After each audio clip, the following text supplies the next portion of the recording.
We played our first gig as a nameless act because we couldn't agree on anything. So we were. I think we were billed as special guests, which is a great euphemism for haven't quite got their act together yet. Get Radio Breakfast with Rich Smith. We continue Band Week, showcasing the amazing talent that is here in Oxfordshire, giving them a platform, giving them a play, and chatting to these fantastic bands, just like we're about to do now, with Tom from Mystery Biscuit. Good morning, Tom. Good morning, Rich. Thanks for having me. Absolute pleasure. Exciting. It's an absolute joy for everyone to be part of it. I'm still a little bit blown away by the amount of bands and the amount of amazing bands as well that we've had on it, and yourself included in that. First and foremost, Tom, Mystery Biscuit. Sometimes a band evokes a question where you go, where's the name come from? And I'm diving straight in with that one at the moment. Yeah, well, it was a thoroughly painful process to get a name for the band. We played our first gig as a nameless act because we couldn't agree on anything. So we were. I think we were billed as special guests, which is a great euphemism for haven't quite got their act together yet. No, it was excruciating. I'd love to tell you that, this funny thing happened and then it all fell into place. But no, we had spreadsheets and voting systems and all sorts. And then kind of out of desperation, we were sat, I think we paused during a rehearsal once and we were just going through the kind of short list, I guess. And I think we opted for it because it's a bit ridiculous, and I think it counters a little bit. Sometimes the music does get gets a bit brooding and serious, and we wanted to kind of have something to counter in the sense that we don't actually take ourselves that seriously, and we felt it just works. It's divisive. I feel some people think it's great. I think one of the first times we played under that moniker, the promoters said, great new band, brackets, terrible name. We were like, oh, thanks. Did you not show them the spreadsheets and the voting system and the democracy that went on with this? Run the risk of opening it up again. No. That was it.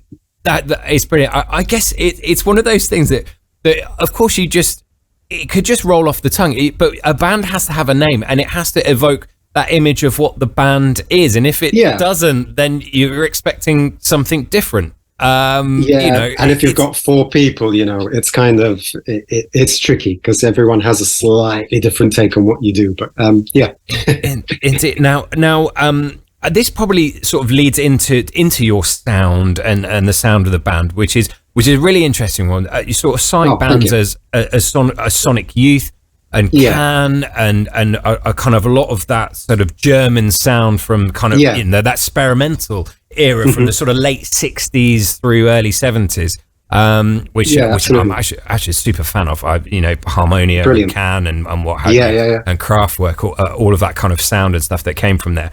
And it falls under the kind of the psychedelic. Now, just for an idiot, the idiot in me, falling under that psychedelic moniker, what does that kind of evoke musically for you and for Mystery Biscuit?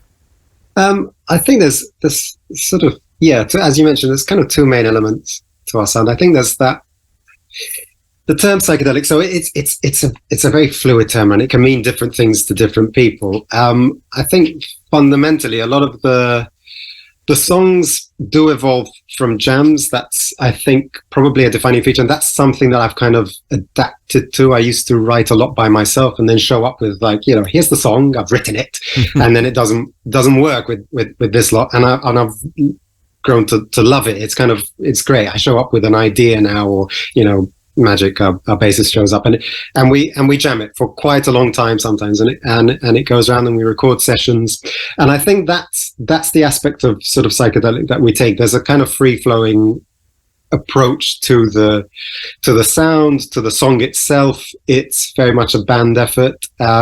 It's sort of, so Can did it a lot, right? They would go, they had their own studio and they would just play endlessly. and then Holger Tsukai would cut it up, and he'd build the song sort of then in the studio, and then that becomes the song that you know, and then they'd play that live, and it would evolve again, and you had Daniel Suzuki doing his thing and all of that. So I think it's sort of the approach to the songwriting is really fundamentally what we mean by psychedelic aspect. There's some other kind of, slightly more lowbrow aspects, which is that, got a wah-wah pedal and I use delays like crazy, and the vocals are smothered in this kind of echoey sort of chamber effect, all of that. But yeah, I think the other side, is sort of Sonic Youth and sort of American noise rock bands and Dinosaur Jr. and all of that. That's the stuff I grew up with, and that's really kind of embedded in there. Sometimes sort of a little bit too much, perhaps. Kind of like, oh, that's a great riff, and I say, oh no, that's just off dirty. But yeah, I think that's kind of where it comes from. It's amazing. What I always found amazing, like I'm always, I think it probably comes across, and it's come across this week. I'm always really jealous of bands, because I'm not in a band. I DJ. That's not music. It's just putting records on and what have you. That's fine. Mm-hmm. But I'm always jealous of bands because of the creativity, the input. I'm one of those people that I wish I'd stayed learning the guitar or piano when I was younger. I didn't. I kind of just went, oh no, that's boring, and then I sort of picked some decks up and started DJing. I'm always kind of jealous of that. But one of the interesting factors about it, and you mentioned that this was happening way back when, is that a lot of music comes from, like you say, endless jamming. And your music definitely feels like that. The sort of more drawn out, but in a good way. I hope you sort of understand that. But it feels like that constant kind of, okay, we've got a good bit here, and you can just lift stuff from one bit and put it in another bit, especially now with computers and what have you. I always still find that amazing. And it's been happening for 50 years, 60 years.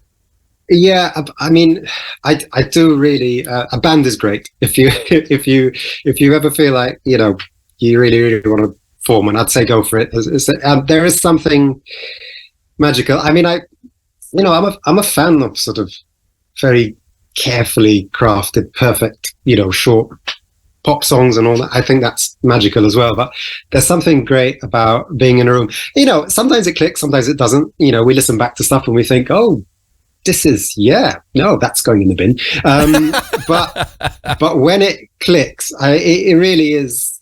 I mean, I think, if you look to sort of completely different genres, so in jazz, that's kind of the essence of it. And it really does become magical when things start to fall into place and no one's planned it, and one band member does a change and you're like, absolutely, that's what I was thinking at the moment, and you change with them, and it's like, at the end of something that's click, there's a real buzz of kind of something's happened here, and I'm not quite sure how we did it, but it's great. That's wonderful, and that must be so exciting live as well. Just when you're out there and kind of feeling that buzz and going, okay, we're going in a slightly different direction. This is cool. Yeah, absolutely. Yeah. Brilliant stuff.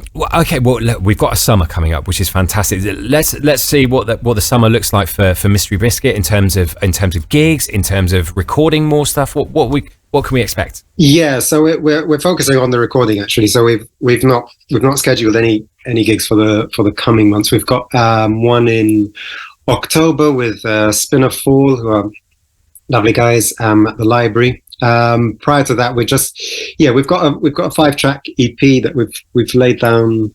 It's coming along. We've got a few final things to add to it and a few tweaks there and sort of some mastering, and then decide what we're going to do with it. It's a slightly strange thing. These are songs that we've been playing now for kind of a year and a half, and it's one of those things. I think you read about it a lot, where bands go on tour and they're touring an album, and whilst they're touring, they're writing new stuff.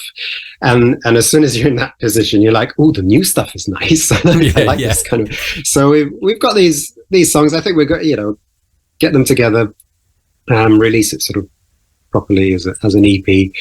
That's the plan for the summer, and then I think sort of end of the year, some gigs with new stuff.